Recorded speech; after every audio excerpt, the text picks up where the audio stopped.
السلام عليكم ورحمة الله وبركاته. أعزائي المشاهدين الكرام، كشفت إدارة نادي النصر السعودي برئاسة مسلي المعمر مساء الأربعاء عن موقف أحمد الغامدي المدير التنفيذي للنادي، وذلك بعد تعيين الإيطالي جويدو فينجا رئيسا تنفيذيا للنادي. إليكم التفاصيل.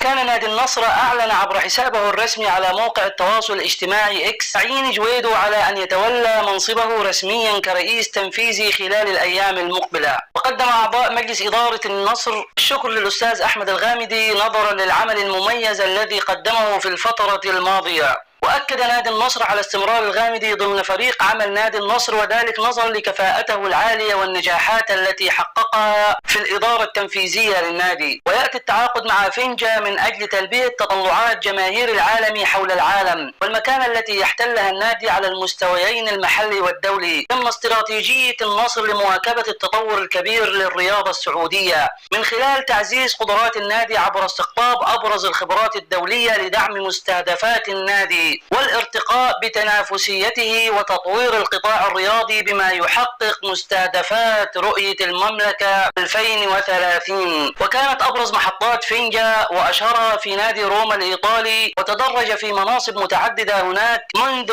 عام 2013 حتى شغل منصب الرئيس التنفيذي للنادي في عام 2018. لا تنسوا الصلاة على النبي. إذا أعجبك الفيديو لا تبخل بالاشتراك.